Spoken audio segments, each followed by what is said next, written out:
Kasian kasian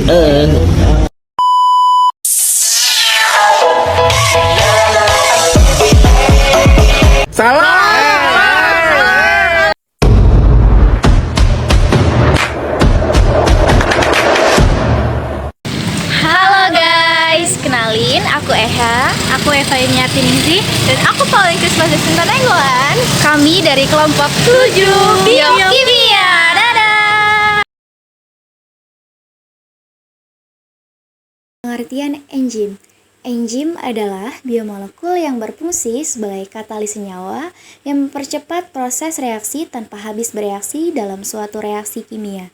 Bila zat ini tidak ada, maka proses-proses tersebut akan terjadi lambat atau tidak berlangsung sama sekali. Hampir semua enzim merupakan protein. Enzim merupakan biokatalisator, yang artinya dapat mempercepat reaksi-reaksi biologi tanpa mengalami perubahan struktur kimia. Pada reaksi yang dikatalisasi oleh enzim, molekul awal reaksi disebut sebagai substrat dan enzim mengubah molekul tersebut menjadi molekul-molekul yang berbeda. Semua proses biologi sel memerlukan enzim agar dapat berlangsung dengan cepat. Selanjutnya ada fungsi enzim. Fungsi enzim yaitu sebagai katalis senyawa yang mempercepat proses reaksi tanpa habis bereaksi dalam suatu reaksi kimia. Selanjutnya ada sifat-sifat enzim nih teman-teman. Sifat-sifat enzim itu ada 4. Yang pertama, enzim aktif dalam jumlah yang sangat sedikit. Dalam reaksi biokimia, hanya sejumlah kecil enzim yang dibutuhkan untuk mengubah sejumlah besar substrat menjadi produk hasil. Yang kedua, enzim tidak terpengaruh oleh reaksi yang dikatalisnya pada kondisi stabil karena sifat protein dan enzim aktivitasnya dipengaruhi oleh pH dan suhu. Pada kondisi yang dianggap tidak optimum, suatu enzim merupakan senyawa relatif tidak stabil dan dipengaruhi oleh reaksi yang dikatalisnya. Dan yang ketiga, walaupun enzim mempercepat penyelesaian suatu reaksi enzim tidak mempengaruhi keseimbangan reaksi tersebut, tanpa enzim reaksi dapat balik yang biasa terdapat dalam sistem hidup berlangsung ke arah keseimbangan pada laju yang sangat lambat. Suatu enzim akan menghasilkan keseimbangan reaksi itu pada kecepatan yang lebih tinggi. Dan yang terakhir, kerja katalis enzim spesifik. Enzim menunjukkan kekhasan untuk reaksi yang dikatalisnya. Suatu enzim yang mengkatalisis satu reaksi tidak akan mengkatalisis reaksi yang lain. Selanjutnya, kita akan bahas cara kerja enzim nih teman-teman. Jadi, enzim bekerja dengan cara menempel pada permukaan molekul zat-zat yang bereaksi dan dengan demikian mempercepat proses reaksi. Percepatan terjadi karena enzim menurunkan energi pengaktifan yang dengan sendirinya akan mempermudah terjadinya reaksi. Sebagian besar enzim bekerja secara khas, yang artinya setiap jenis enzim hanya dapat bekerja pada satu macam senyawa atau reaksi kimia. Hal ini disebabkan perbedaan struktur kimia setiap enzim yang bersifat tetap litik. Sebagai contoh, enzim A amilase yang hanya dapat digunakan pada proses perombakan pati menjadi glukosa. Setelah kita bahas enzim, selanjutnya kita bakalan bahas hormon. Teman-teman simak baik-baik ya, biar kita tahu apa sih itu hormon. Hormon adalah senyawa kimia yang dihasilkan oleh kelenjar endokrin dan disekresikan ke dalam aliran darah untuk mengatur berbagai fungsi tubuh seperti tumbuhan, metabolisme, reproduksi, dan suasana hati. Hormon memiliki 6 fungsi. Yang pertama, sebagai pengatur metabolisme.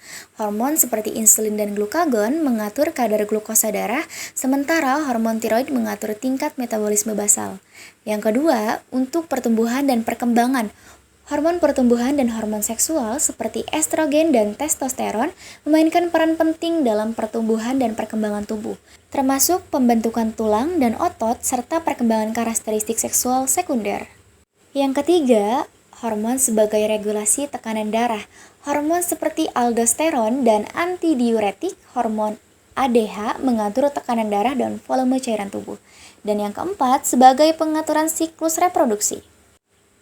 Hormon-hormon seperti estrogen dan progesteron dan hormon luteinizing atau LH dan follicle stimulasi atau FSH mengatur siklus menstruasi pada wanita dan produksi sperma pada pria.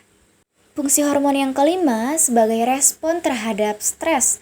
Hormon seperti kortisol dan epinefrin mempersiapkan tubuh untuk merespon situasi stres dengan meningkatkan denyut jantung, tekanan darah, dan metabolisme energi. Dan fungsi hormon yang terakhir sebagai pengaturan suasana hati dan emosi. Hormon seperti serotonin dan dopamin berperan dalam regulasi suasana hati, emosi, dan perilaku. Hormon juga memiliki banyak macam jenis-jenis. Yang pertama, hormon protein dan polipeptida. Contohnya itu ada insulin, hormon pertumbuhan, dan hormon folikel stimulasi. Yang kedua, hormon steroid. Contohnya ada estrogen, progesteron, dan testosteron. Yang ketiga, hormon amin. Contohnya itu meliputi hormon tiroid dan hormon katekolamin, epinefrin dan norepinefrin. Dan jenis hormon yang terakhir itu ada hormon peptida. Sampai di pembahasan kita yang terakhir nih, yaitu ada vitamin. Di pembahasan kali ini, aku bakal kasih tahu ke teman-teman apa itu pengertian vitamin, fungsi vitamin, dan juga macam-macam vitamin. Simak terus video ini sampai selesai ya. Pengertian vitamin. Vitamin merupakan zat yang tidak dapat dibentuk oleh tubuh dan berperan sebagai katalisator organik, mengatur proses metabolisme dan fungsi normal tubuh. Vitamin juga memiliki berbagai macam fungsi. Yang pertama ada vitamin A. Vitamin A berfungsi untuk menjaga kesehatan mata. Vitamin ini membantu mata untuk melihat dalam cahaya yang redup dan membedakan warna benda. Selain itu, vitamin A juga berperan dalam menjaga kesehatan kulit dan membantu sistem imun melawan infeksi. Selanjutnya ada vitamin B. Yang pertama ada vitamin B1 yang berfungsi untuk membantu tubuh mengubah makanan menjadi energi serta menjaga kesehatan kulit. Yang kedua ada vitamin B2 yang berfungsi untuk membantu tubuh menghasilkan energi dari makanan serta membantu sel tubuh membakar lemak dan menjaga kesehatan kulit. Dan juga ada vitamin C.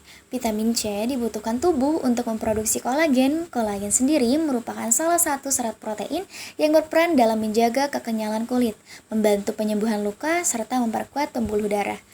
Selain itu, vitamin C juga berperan dalam produksi norepinefrin dan juga serotonin, yaitu saat kimia otak neurotransmitter yang berfungsi untuk mengirim sinyal antar saraf.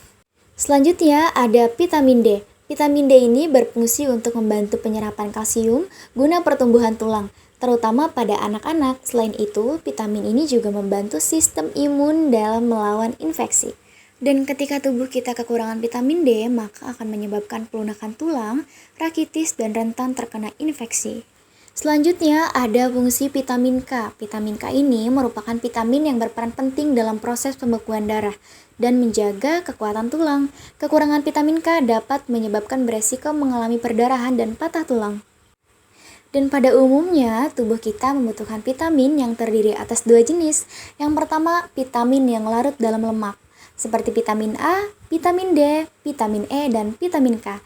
Yang kedua, vitamin larut dalam air. Contohnya seperti vitamin B dan vitamin C. Setelah mengetahui fungsi vitamin, kita juga perlu mengetahui bagaimana cara kerja vitamin. Setelah makanan yang kita konsumsi dikunyah dan ditelan, makanan tersebut akan masuk ke dalam perut, tempat asam klorida dan enzim memecah karbohidrat, lemak, dan protein. Sistem pencernaan mengekstrak vitamin dan mineral dalam makanan yang dicerna menyerapnya ke dalam aliran darah. Gimana? Udah ditonton belum videonya? Semoga bermanfaat. Dadah!